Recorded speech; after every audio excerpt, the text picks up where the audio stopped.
Commuting in an electric car is easy enough these days, but taking it on a long trip is something completely different. Well, that's exactly what I'm going to do today. Well, here's the challenge. I have a business meeting today at 1 o'clock in the German city of Düsseldorf, which is 250 kilometers away from my hometown Katwijk and the Dutch coast. Over a week ago I called the people over there to ask if there were any charging possibilities at the office there, but I never got an answer, so I take that for a no. Which really makes this trip 500 kilometers.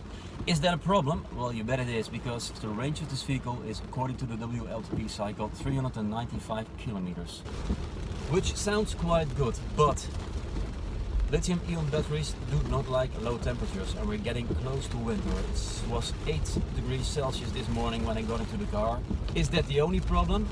No, it isn't, because what the onboard computer doesn't know is that my trip today is almost only on highways, on high speeds. And except for low temperatures, there's another thing that batteries, that electric cars don't like, and that's speeding. So there is no way I will make it even one way to Düsseldorf, which means that I have to rely on fast charging stations at least 2 times. The good thing is that in the Netherlands the coverage of fast charging stations is getting quite good, but I'm not sure about Germany. I did some research on the internet last night and I must say that it didn't make me very happy. I do like to take some chances, but on the other hand I'm not looking forward to spending my Sunday night on the hard shoulder of a German motorway. So I have to rely on the last fast charging station before the German border. Apart from the distances, there's another issue I have to deal with, and that's the timing. According to Google Maps, my trip from home to Düsseldorf would take me about 2 hours and 50 minutes. But that's without my fast charging stops. And then you've got unannounced roadblocks. No way I can get through here, and there's no detour, so I don't know. More time, more kilometers. The funny thing is, as soon as you realize how dependent you are on fast charging stations, you start looking around for them all the time, even though your battery is still full.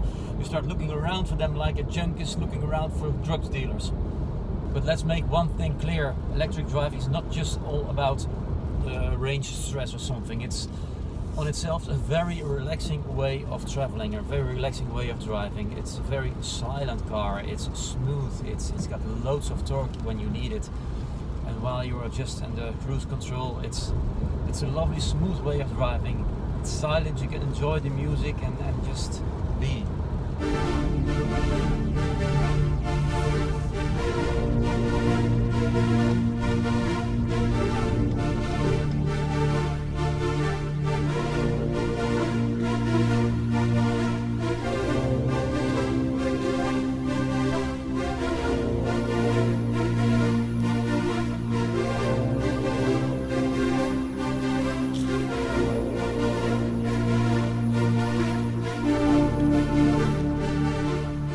Fast charging is a lot faster than charging overnight, but still is far from fast.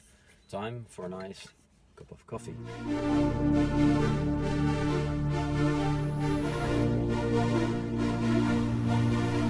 Well, I've been here now for over half an hour, 35 minutes to be exact, and that's not just without a waiting time, but anyway, I extended my range from 160 to 207 kilometers in over half an hour. That's less than the 150 kilometers that was promised in half an hour.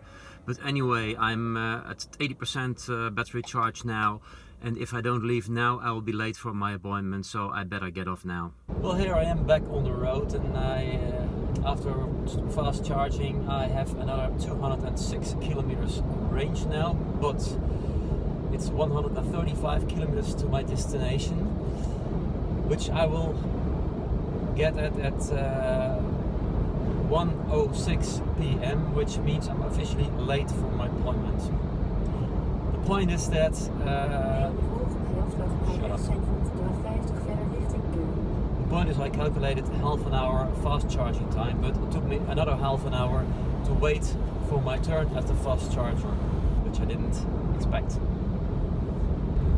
Well, I'm driving on a German motorway now and still doing 120 kilometers an hour on the cruise control, which is a bit, like they say here, unheimisch on these motorways where some people speed like madmen. But if I would do more than 120, my range would go down so quickly that I wouldn't get to my destination.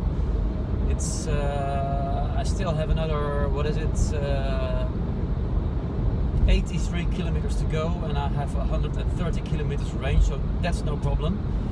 My only problem is that my estimated time of arrival now is 1 p.m, 1:07 p.m, which is too late, but I'll have a problem afterwards because I desperately will need a fast charger by then to make it back home. 28 kilometers to go, 70 kilometers of range. That sounds quite good, but hey, stuck in a traffic jam. I'm 14 minutes late already. Well, 14 kilometers more to go. That's the good news. The bad news that I'm terribly late anyway, and also I'm almost empty. So once I'm finished on my appointment, or what's left of it, I have a problem to get back home. There are hardly any charging opportunities here in Germany, so to be continued. Welcome to the beautiful city of Düsseldorf.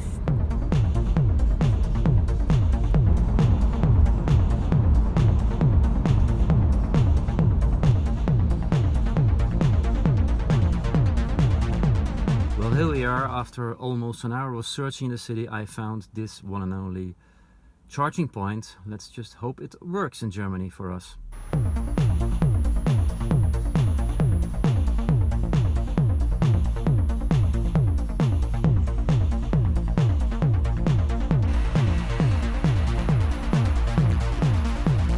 Well, here I am. It's 4:45 now. I'm back at my car, ready to go home, and I'm very anxious to see if the car is ready to go home. What range will I have now? Almost 49 kilowatt hours. That sounds really nice. For 247 kilometers, I'm fully loaded. You really have to look for it, but once you find one, it's brilliant. So, let's hit the road.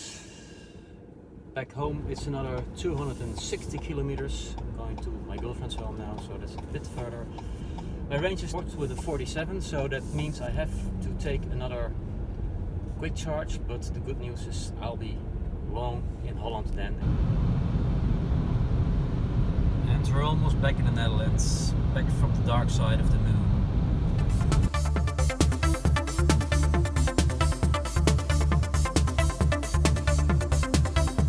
"75 kilometers to go, and my range is 63. Time for some charging.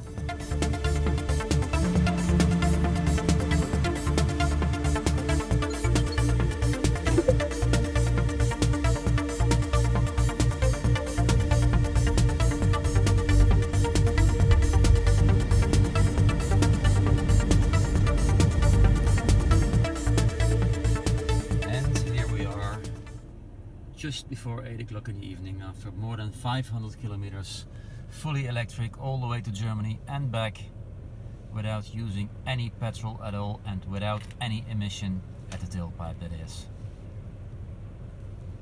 Well, we did have our issues, but that's mainly because of the German infrastructure. This car really is great.